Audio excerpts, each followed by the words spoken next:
기억이 사라진다는 건 어떤 느낌일까요? 단어 하나가 잠깐 떠오르지 않는 그 정도일까요?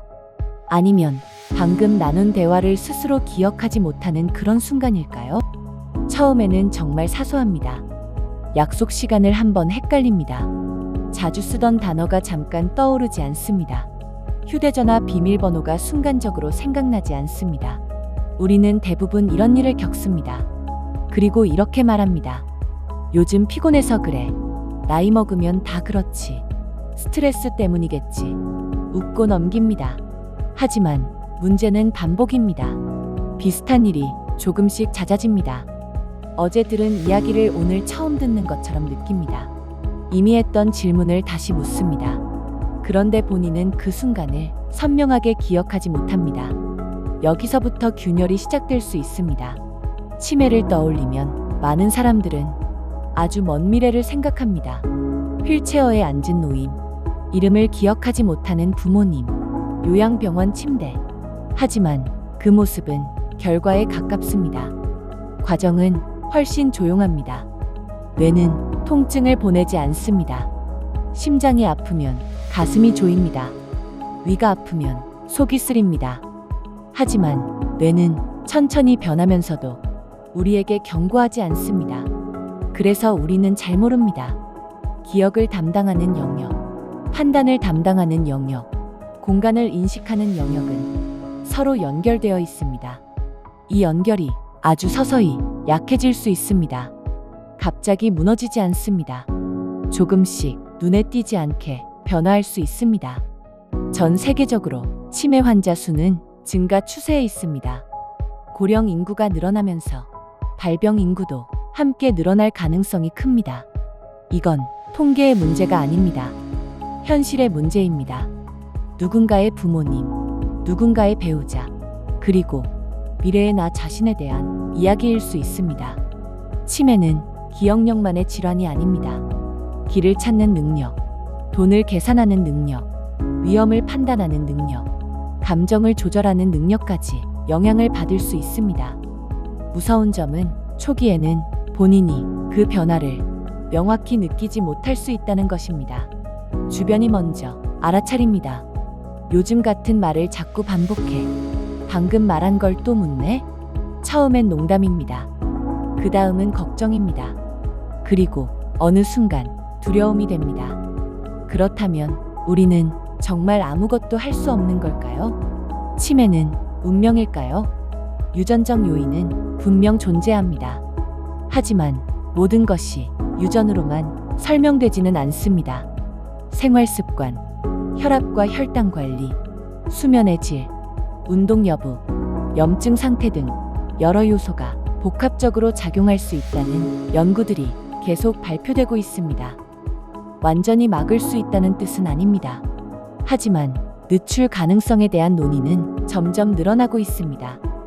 만약 발병 시점을 5년만 늦출 수 있다면 그 의미는 얼마나 클까요? 5년은 한 아이가 초등학교를 졸업하는 시간이고 한 가정이 중요한 사건을 몇 번이나 겪을 수 있는 시간입니다. 그 몇 년은 단순한 숫자가 아닐 수 있습니다. 그래서 우리가 던져야 할 질문은 이것입니다. 치매는 어느 날 갑자기 찾아오는 병일까요? 아닙니다. 대부분의 경우 이미 시작된 지 10년, 20년이 지난 뒤 발견됩니다. 진단을 받는 순간이 시작이 아니라 결과일 수 있습니다. 지금 우리의 뇌는 어떤 상태일까요? 현재 전 세계 치매 환자는 약 5,700만 명 이상으로 추정됩니다. 2050년에는 1억 5천만 명까지 증가할 가능성이 있습니다. 이 숫자는 남의 이야기가 아닙니다. 실제로 이런 경우가 있습니다. 50대 중반 남성입니다. 회사에서 능력 있는 관리자였습니다. 최근 들어 회의 중 단어가 바로 떠오르지 않았습니다. 집에 와서는 아내가 부탁한 심부름을 자주 잊어버렸습니다. 피곤해서 그런가 보다. 그는 그렇게 생각했습니다. 하지만 3년 뒤 경도 인지장애 진단을 받습니다. 그는 말합니다. 갑자기 이렇게 된 것 같아요. 하지만 갑자기가 아닙니다. 혈압은 10년째 경계 수치였습니다. 수면은 평균 5시간이었습니다. 점심은 급하게 먹고 저녁은 늦게 먹었습니다. 이건 하루의 문제가 아니라 수십 년 동안 반복된 패턴이었습니다. 많은 사람들이 말합니다. 치매는 유전이야. 하지만 국제 보고서에서는 치매 위험 요인의 약 40%가 생활 습관과 관련된 조절 가능한 요인일 수 있다고 제시합니다. 완전히 막을 수는 없습니다. 하지만 늦출 가능성은 있습니다. 그 차이는 10년일 수도 있습니다. 흥미로운 점이 있습니다. 치매 위험이 상대적으로 낮게 보고된 지역들이 있습니다. 지중해 연안 지역, 그리고 전통적인 일본 식단 지역입니다. 그들의 식탁에는 올리브 오일, 등푸른 생선, 채소와 콩이 많습니다. 가공식품은 적고 설탕 섭취도 낮습니다. 일부 연구에서는 이 식단을 꾸준히 유지한 집단에서 치매 위험이 11에서 30% 낮게 나타났다고 보고됩니다.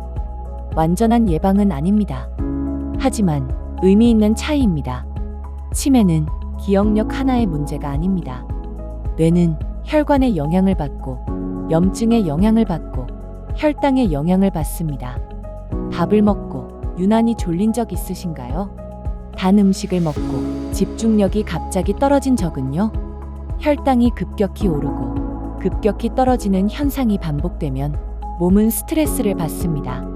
일부 연구자들은 알츠하이머를 제3형 당뇨라고 표현하기도 합니다. 공식 명칭은 아닙니다. 하지만 혈당 조절이 중요하다는 점은 점점 더 연구되고 있습니다. 이제 잠 이야기입니다. 우리 뇌는 밤에 스스로를 정리합니다.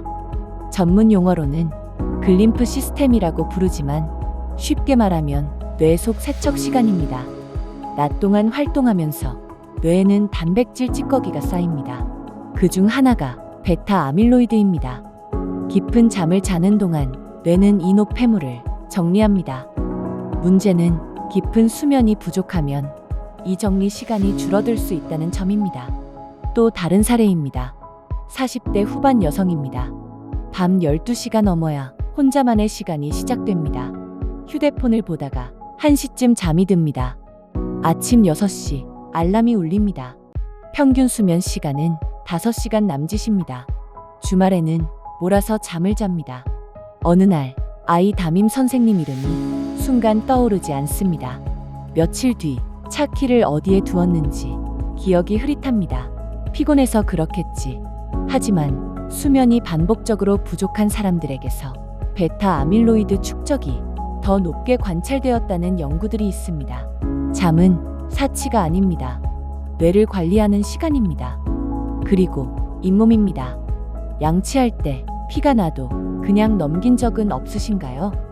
알츠하이머 환자의 뇌에서 치주염 원인균이 더 자주 발견되었다는 보고들이 있습니다.